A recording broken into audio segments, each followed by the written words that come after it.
Dr. Sarah Chen stared at the computer screen in her lab. The numbers did not make sense. For 3 months, she had been working on a new energy source. But every time she got close to something big, the data would change overnight. It was like someone was watching her work and stopping her progress. She was not the only one with this problem. Scientists all over Earth were facing the same thing. They would make a breakthrough, then hit a wall they could not explain. Sarah had started to notice a pattern. The walls always appeared when their work got too advanced. In space, far above Earth, Admiral Zextai stood on the bridge of his massive ship. The ship was so large it could hold a small city. His people, the Vextai, had pale blue skin and 4 arms. They had been watching Earth for over 400 years. "Report," Zextai said to his officer. "The humans are advancing again, sir. Their quantum research is moving too fast. Dr. Chen in particular is getting close to real energy manipulation." Zextai made a sound of anger. "Send the signal to our agents on the surface. Slow her down. Use the usual methods. Rest." The usual methods meant changing data, creating equipment failures, and making key researchers sick or distracted. The Galactic Hegemony Council had been doing this to humans for centuries. They told themselves it was for the good of the galaxy. Humans came from Earth, which the aliens called a death world. Earth had diseases, predators, and weather that would kill most alien species in minutes. Humans had survived all of it. They had even thrived. This made them dangerous. The Hegemony Council was made up of 47 alien species. They had learned long ago that species from death worlds were too violent and unpredictable. When they found such species, they had 2 choices: destroy them or control them. With humans, they chose control. For 4 centuries, alien agents had lived among humans. They looked human, but were not. They became teachers, politicians, and scientists. They fed humans just enough technology to keep them busy, but not enough to be truly dangerous. The humans thought they were alone in the universe. They had no idea that above their heads, millions of alien ships came and went every day. The aliens took what they wanted from Earth: rare metals, biological samples, and art. They gave nothing back, except the illusion of progress. But control was getting harder. Marcus Williams sat in a bar in Chicago, nursing his beer. He was a former Navy SEAL, with scars on his hands and a mind that never stopped thinking about tactics. To most people, he looked like a regular guy having a drink after work. But Marcus was part of something secret. He was a member of the Watchers. The Watchers were humans who had figured out the truth. There were only 300 of them worldwide, and they had to be very careful. The aliens had eyes everywhere. But the Watchers had been gathering evidence for 50 years. Marcus checked his watch. In 10 minutes, he would meet another Watcher. They would share information and plan their next move. The Watchers knew they were not strong enough to fight the aliens directly, but they could prepare for the day when humanity would need to fight. His phone buzzed. A text message: "Package delivered to school." That was code. Another Watcher had successfully hidden a cache of weapons and supplies. The Watchers had been doing this for decades, storing equipment in secret locations all over the world. Back in her lab, Sarah was working late again. She lived alone and had no family, which made her work her whole life. Tonight felt different, though. She had discovered something in her research that scared her. The energy readings she was seeing were not natural. They looked like they came from technology far more advanced than anything humans had. But that was impossible unless someone else was already using this technology. She pulled up older research files from other scientists. After hours of searching, she found the same strange energy signatures in dozens of other projects. All over the world, scientists were detecting technology that should not exist. Sarah made a decision. She copied all her data onto a secure drive and prepared to send it to a list of colleagues. If she was right, this would change everything. Meanwhile, in the Hegemony Command Center above Earth, alarms started going off. "Sir," an officer called to Admiral HFY. "We are detecting unauthorized data transmission from Dr. Chen's location. She is sending classified energy research to multiple recipients." HFY's 4 hands formed fists. "Unknown, sir, but the transmission includes energy signatures from our ship's engines." This was bad. If humans started to understand that advanced technology was already on their planet, they would start asking questions. And humans were very good at finding answers when they asked questions. HFY activated his communication system and contacted the Hegemony Council. Representatives from 47 species appeared on his screen as holograms. "Fellow council members," HFY began, "the human problem is getting worse. They are detecting our technology. Dr. Chen has shared this information with other scientists.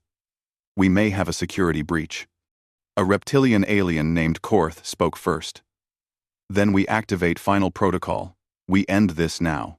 "Final Protocol has never been used," said another alien. "Are we certain?" HFY looked at the data streaming from Earth. Human population was now over 12 billion. They had weapons that could destroy cities. They had started building better computers and faster ships. Every year, controlling them got harder. "Yes," he said, "Final Protocol is authorized. We will stage an invasion, then present ourselves as saviors. Once we have military bases on Earth, we will never have to hide again." The vote was unanimous. Sarah sat in her apartment, unaware that her message had doomed her species to war.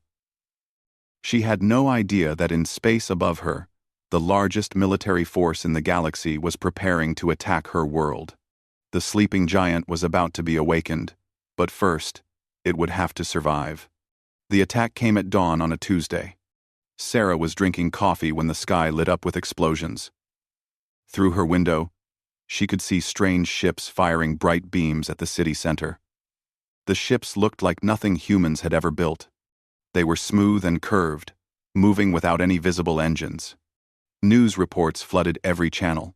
Cities around the world were under attack. London, Tokyo, New York, Moscow, all of them were burning. The alien ships seemed unstoppable. Then, just as suddenly as it began, the attack stopped. New ships appeared in the sky. These ones were different, larger, and shinier. They began firing at the attacking ships. Explosions filled the sky as the 2 groups of aliens fought above human heads. After an hour, the attacking ships were destroyed or fleeing. The larger ships landed in major cities around the world. Tall, graceful aliens emerged from them. They looked almost human, but with longer limbs and golden skin. The leader of these new aliens spoke to the world through every television and radio. His voice was calm and kind. "People of Earth, we are the Hegemony Council. We have come to save you from the Krix Empire, who attacked your world today. We apologize for arriving late. We have been fighting the Krix across the galaxy for many years." Sarah watched the broadcast with growing suspicion. Something felt wrong about the whole situation. The alien continued. "We know this is shocking for you. You thought you were alone in the universe. But you are not. There are many species among the stars. Some, like us, want peace. Others, like the Krix, want only to destroy and conquer." Marcus Williams was not watching the broadcast. He was in a basement bunker in Chicago with 5 other watchers. They had been preparing for this day for 50 years. "It is a lie," he said, checking his weapons. "All of it. Both sets of ships belong to the same aliens. I have seen the energy signatures before." Another watcher, an old woman named Joan, pulled up files on her computer.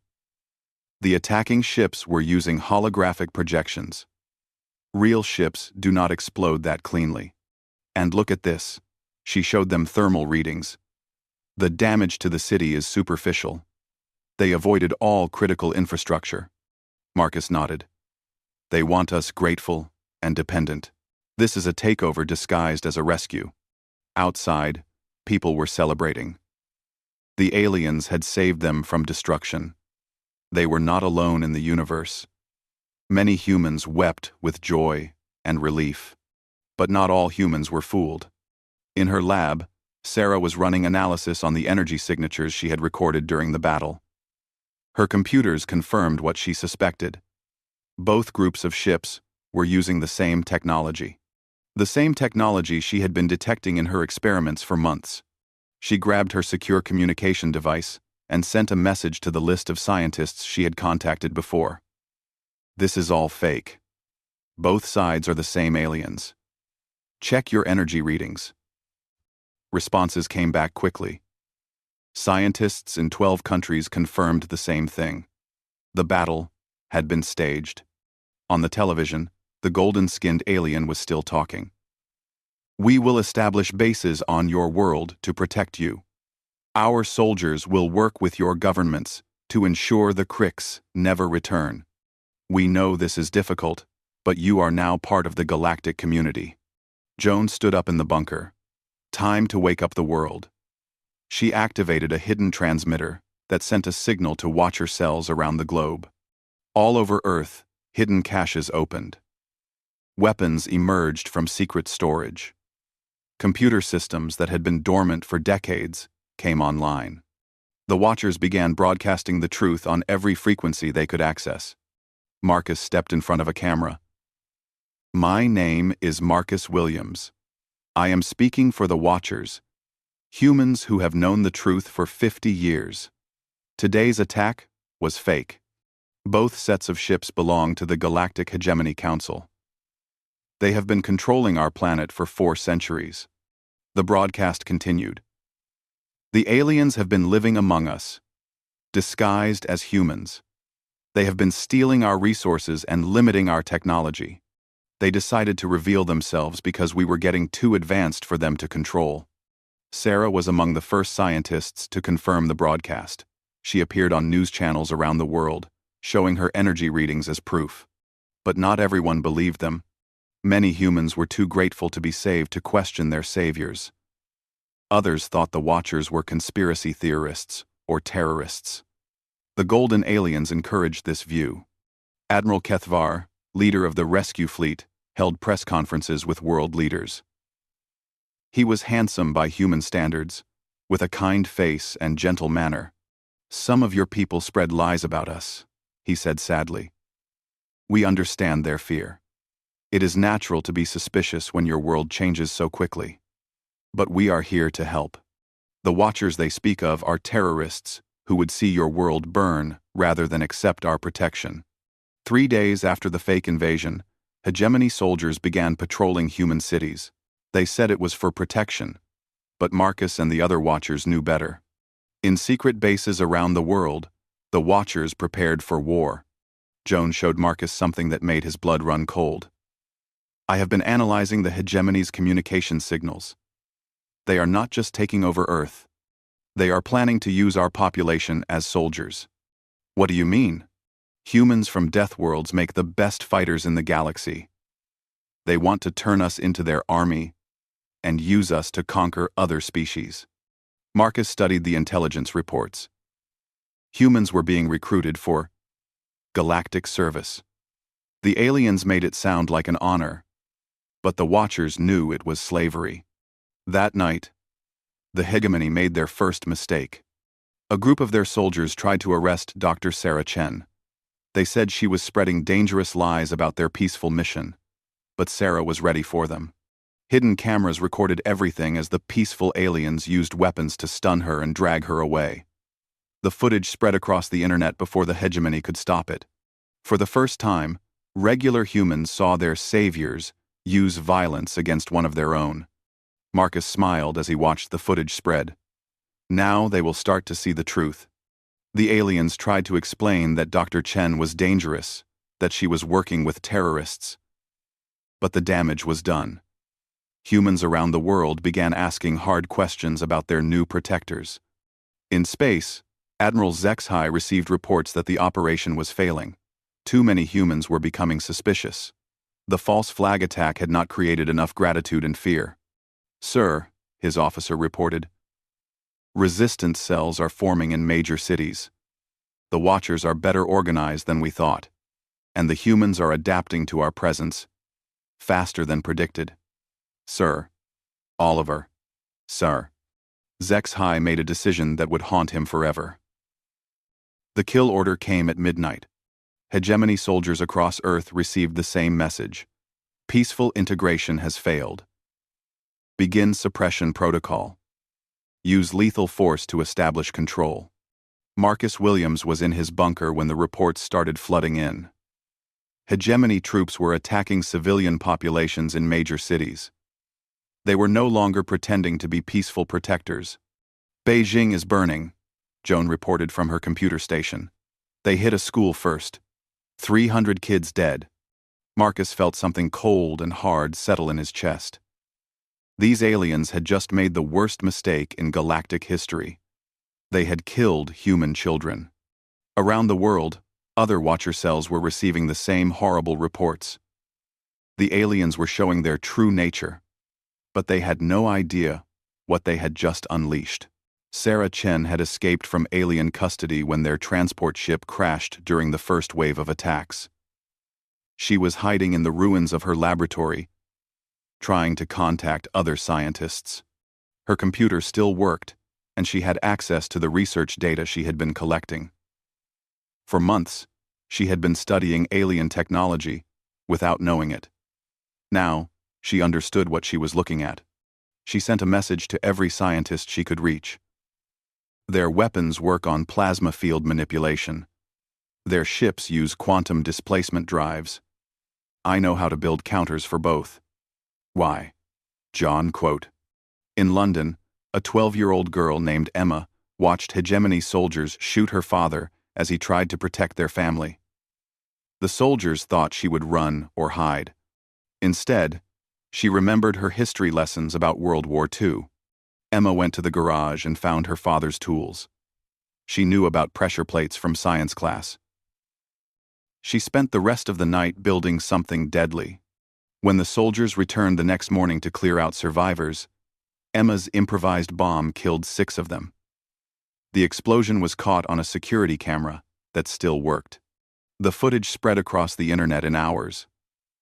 A human child had killed trained alien warriors, using nothing but household materials and determination.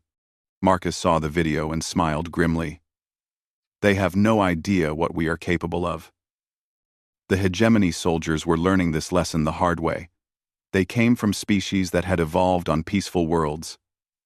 They had never faced real predators or natural disasters. Most had never experienced violence before joining the military. Humans were different. Humans came from a world that had tried to kill them for millions of years. Every human carried the genetic memory of 10,000 generations of survivors. When the aliens attacked human civilians, they expected fear and surrender. Instead, they got fury and resistance. In New York, office workers used their knowledge of building layouts to set traps for alien patrols. In Moscow, factory workers built weapons from industrial equipment. In Tokyo, civilians used their understanding of electronics to disrupt alien communications. But the real surprise came when the Watchers activated their hidden technology. For 50 years, the Watchers had been reverse engineering alien technology from crashed ships and captured equipment. They had built weapons, vehicles, and communication systems based on alien designs but improved with human engineering. When Marcus gave the activation signal, Watcher bases around the world came alive. Hidden factories began producing weapons at a rate that shocked the aliens. Human manufacturing capacity, designed for a world economy of 12 billion people, was turned toward war production. In underground bunkers, Watcher scientists worked with Dr. Chen's data to build countermeasures for alien technology. They discovered that alien plasma weapons had a critical weakness. They could be overloaded with the right electromagnetic pulse. Within 72 hours of the kill order, Every human resistance cell had weapons that could destroy hegemony equipment. Admiral HFY received reports that made no sense to him. "Sir, the humans are fighting back, with weapons that match our technology level. How is this possible?" "Impossible," HFY replied. "They are a primitive species. We have kept them primitive for centuries. Sir, respectfully, we appear to have been wrong about that." The truth was becoming clear to the hegemony forces on Earth. Humans were not primitive, they were just patient. In space, other alien species were watching the conflict with growing alarm. The Hegemony Council had told them that humans were under control. Instead, they were seeing the most terrifying military resistance in galactic history. Marcus led the first successful assault on a hegemony base 3 days after the attacks began. His team of 30 humans destroyed a facility defended by 300 alien soldiers. The key was understanding how the aliens thought. They came from peaceful worlds where conflicts were rare and usually solved through negotiation. They had no experience with human tactical thinking. Humans, on the other hand, had spent their entire history fighting wars against each other. They understood concepts like psychological warfare, asymmetric tactics, and total war commitment. When alien soldiers expected a frontal assault, humans attacked from below through sewer systems. When aliens fortified buildings, humans brought them down with explosives. When aliens tried to negotiate, humans used the talks as cover for infiltration. Dr. Chen's breakthrough came on the 4th day of fighting. She had been working around the clock to understand alien, faster-than-light communication technology. "Marcus," she called over the radio. "I have cracked their command codes. I can intercept their communications and even send false orders. Can you find out where they come from? Better than that. I can access their star charts. I know the location of every hegemony world in this sector." This information changed everything. Sarah uploaded the star charts to every human resistance cell. For the first time, humans knew where their enemies lived. But the most shocking discovery was yet to come. In the captured alien database, Sarah found historical records. The hegemony had done this before, to dozens of other species. Most had been destroyed. A few had been enslaved and used as soldiers against other worlds. "Marcus, you need to see this," Sarah said over the radio. "We are not the first species they have tried to control. They have been doing this for thousands of years." "How many others?" "The records show at least 23 species are currently under hegemony control. And Marcus, some of them are from death worlds like Earth." Marcus felt something new growing inside him. It was not just anger anymore. It was purpose. The aliens had made a simple mistake. They thought controlling humans meant stopping their technology, but they had never controlled the human spirit. Now that spirit was awake, and it was very, very angry. "Sarah," Marcus said, "can you track their command ships?" "Yes." "Why?" "Because we are not just fighting for Earth anymore. We are fighting for every species these monsters have enslaved." Above Earth, Admiral HFY was learning that you should never corner a predator unless you are prepared to kill it. And the hegemony was not prepared for what humans could become when their children were threatened. The war for Earth was just beginning. But in the depths of space, other enslaved species were beginning to receive strange radio transmissions from a small blue planet. The messages were simple. "This is humanity. We are coming to help. Hold on." 3 weeks after the hegemony revealed themselves, humans captured their first alien starship. It happened over the Pacific Ocean when Marcus Williams led a coordinated attack on a damaged hegemony cruiser. The ship had been crippled by human surface-to-air missiles, but it was still functional. "Remember," Marcus told his assault team as they approached the ship in stolen alien shuttles, "we need it intact. Sarah needs to study their systems." The assault took 6 hours. Human soldiers fought through corridors designed for aliens, using tactics the enemy could not understand. When it was over, 30 humans had captured a ship meant to hold 3,000 aliens. Dr. Sarah Chen was aboard the ship within hours. What she found changed everything. "Marcus," she called excitedly from the ship's computer core. "This is incredible. Their technology is not as advanced as we thought. In some ways, it is actually worse than ours." "What do you mean?" "They never had to innovate. Their species evolved on easy worlds, so they never developed the problem-solving skills that humans have. Most of their technology was stolen from other species they conquered." Sarah showed him the alien database. Ship designs, weapons, even their faster-than-light travel. Most of it came from species the hegemony had destroyed or enslaved. "They are not inventors," Sarah continued. "They are collectors. They take what others build and use it to conquer more worlds." But the most important discovery was the navigation system. Sarah now had the exact location of every hegemony world, including their capital. "We can reach their home system in 2 weeks if we use this ship," she told Marcus. Marcus looked at the star charts, showing alien worlds across the galaxy.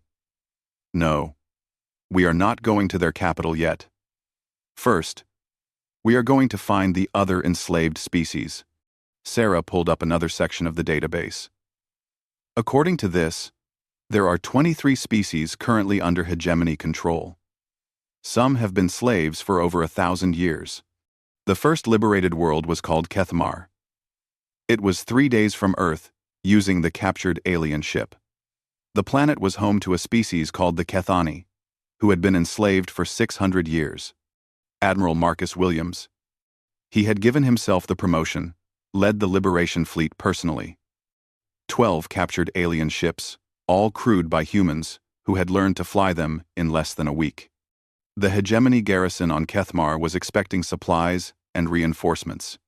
Instead, they got human warriors broadcasting a message in their own language. "This is humanity. We are here to set you free." The battle for Kethmar lasted 2 days.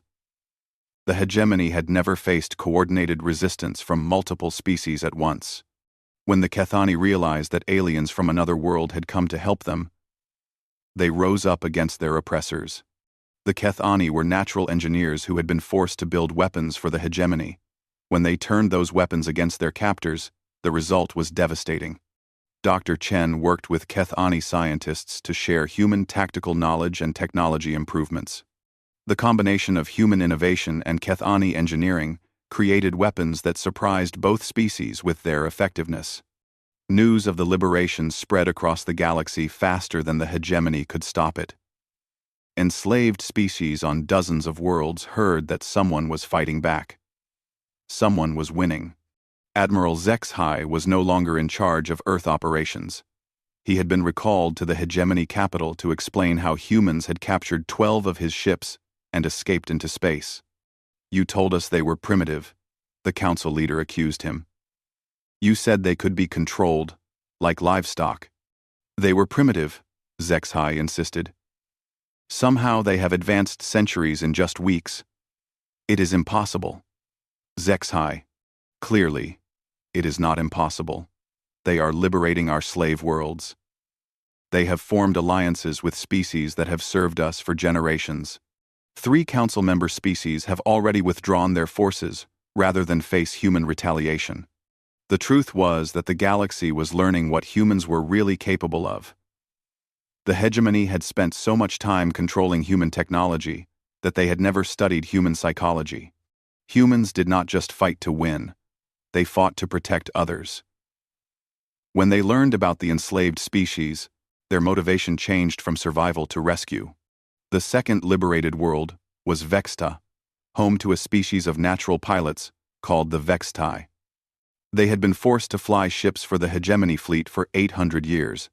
When human liberation forces arrived, the Vextai did something unprecedented in their history. They turned their ships against the hegemony command vessels and joined the human fleet. "Why did you help us?" Admiral Williams asked the Vextai fleet commander. "Because you are the first species in our memory to fight for others instead of yourselves," the alien replied. "Our myths speak of warriors who would travel across the stars to free the enslaved. We thought they were just stories. By the end of the first month, human liberation fleets had freed 7 worlds. The freed species did not just thank humanity and go home. They joined the fight. The galaxy was seeing something it had never experienced before. A coalition of different species working together by choice rather than force. Sarah Chen had become humanity's chief diplomat, working to coordinate the growing alliance. She discovered that each species brought unique skills to the coalition. The Kethani were master engineers. The Vextai were incredible pilots. The Mordan, from the Third Liberated World, were natural tacticians who understood warfare almost as well as humans. "We are not building an empire," Sarah explained to the Council of Freed Worlds. "We are building a family." But not all news was good. Reports reached the Liberation Fleet that the hegemony was preparing something called the Omega Protocol. According to captured intelligence, it was a weapon system hidden throughout the galaxy. Dr. Chen worked day and night to understand what they were facing. "Marcus," she finally called him to the science lab, "I have figured out what Omega Protocol is. It is not just one weapon. It is hundreds of weapons, hidden on planets throughout the galaxy." "What kind of weapons?" "Planet killers. Each one can sterilize an entire world of all life. The hegemony built them as a last resort if they ever lost control of the galaxy." Marcus felt cold fear for the first time since the war began. "How many?" "According to this data, there are Omega weapons on or near every inhabited world in the galaxy, including Earth." The Liberation Fleet was 2 weeks away from the hegemony capital when they received Admiral Zexhai's final transmission. "Humans of Earth and all enslaved species," his voice came through clearly. "You have 72 hours before we activate Omega Protocol. Every world that has rebelled against us will be cleansed of life. Surrender now, and we will allow your species to survive as slaves." Marcus looked around the bridge at his mixed crew of humans and aliens. Representatives of 12 different species stood together, united in their determination to be free. "Send a reply," Marcus told his communications officer. "What should I say?" Marcus smiled grimly. "Tell them that Deathworlders do not surrender. Tell them we are coming for them, and we are bringing friends." The final battle was about to begin. But this time, humanity would not be fighting alone. 72 hours to save the galaxy. Admiral Marcus Williams stood in the command center of humanity's flagship, surrounded by aliens who had become his trusted allies. The Kethani engineer Veltar worked alongside Dr. Sarah Chen to find a solution. The Vextai pilot Morkan planned attack routes with human tactical officers. "The Omega weapons are connected to a central control system on the hegemony capital world," Sarah reported. "If we can capture that system, we can shut them all down." "And if we cannot?" asked Veltar. "Then every rebel world dies, including Earth." Marcus studied the battle plans. The hegemony capital was protected by the largest fleet in the galaxy. Getting close enough to land troops would be nearly impossible. "We have to split our forces," he decided. "Some ships go after the Omega weapons we can reach. The rest come with me to the capital." "That is suicide," Morkan said. "We do not have enough ships to fight the entire hegemony fleet." "Maybe," Marcus replied. "But we have something they do not expect. We have humans willing to die for strangers." Across the galaxy, other human commanders were making similar decisions. Captain Elena Rodriguez led a desperate assault on an Omega weapon near Earth.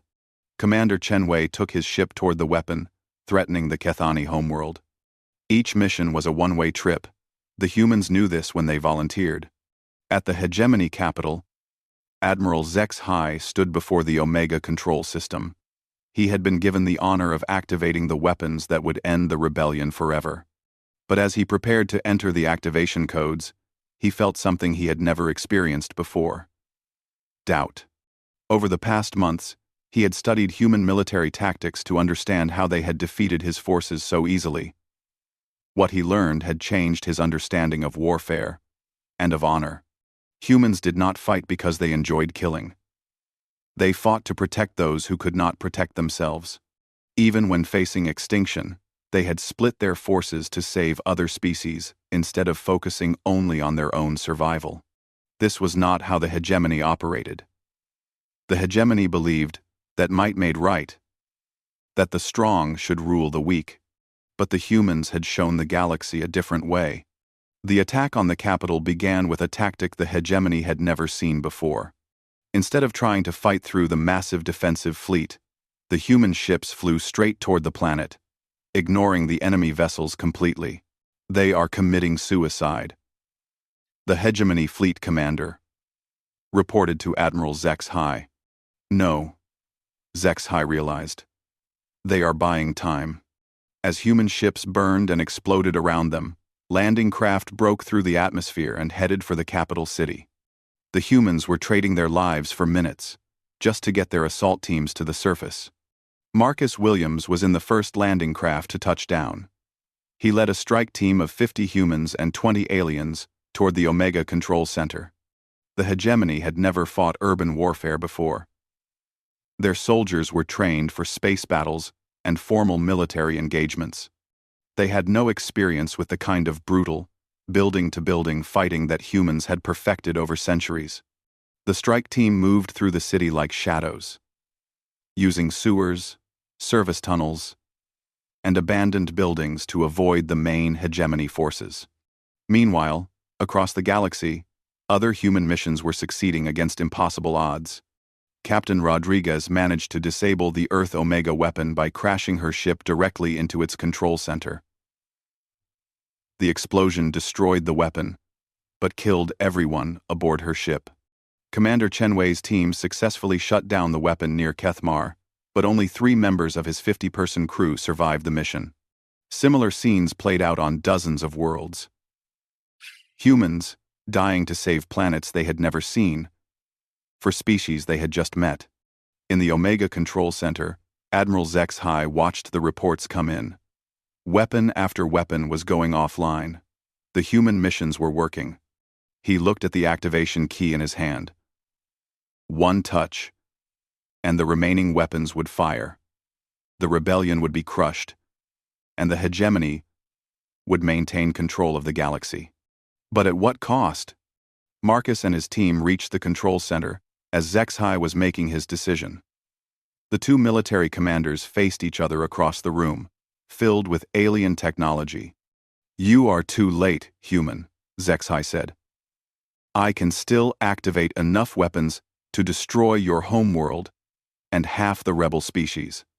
"Maybe," Marcus replied, his weapon trained on the alien admiral. "But you will have to go through me first." HFY looked at the human warrior.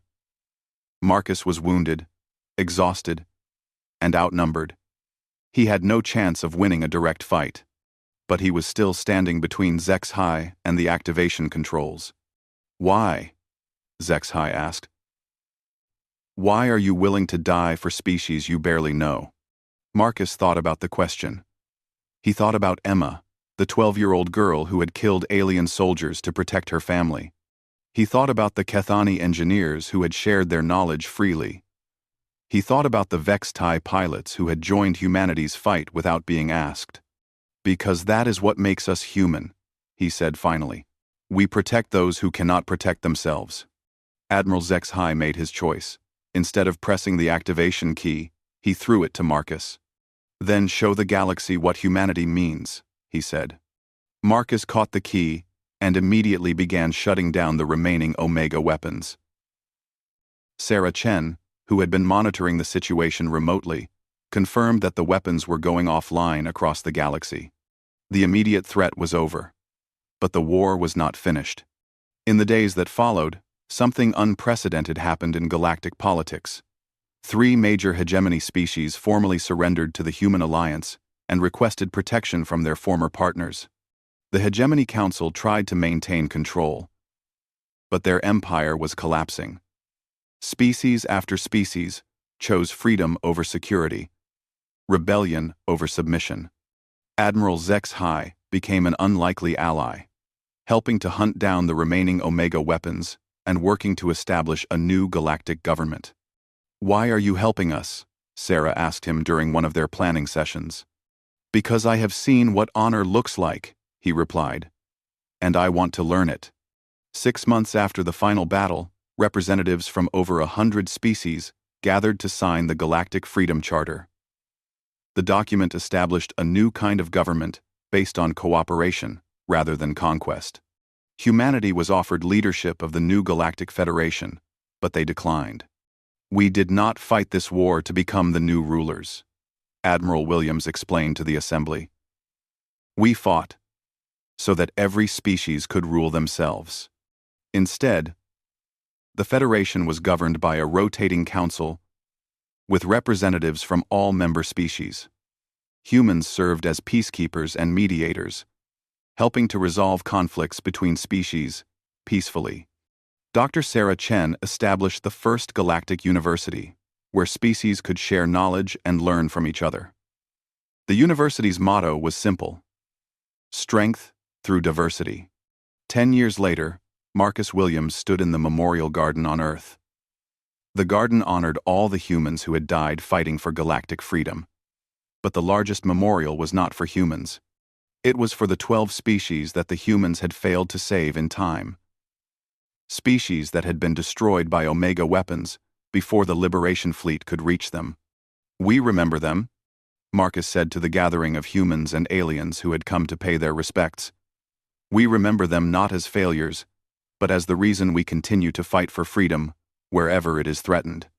Sarah Chen, now Director of Interspecies Relations, joined him at the memorial. "The hegemony is gone, Marcus. The galaxy is free." "For now," Marcus replied. "But freedom is not something you win once. It is something you protect every day." Above them, ships from dozens of species flew in formation over Earth's sky. The planet that had once been hidden from the galaxy was now its beacon of hope. The Deathworlders had awakened, and they had taught the galaxy that the strongest among them were also the most willing to die for others. The galaxy's debt had been settled in blood, but more importantly, it had been paid in sacrifice. And from that sacrifice, a new kind of civilization had been born.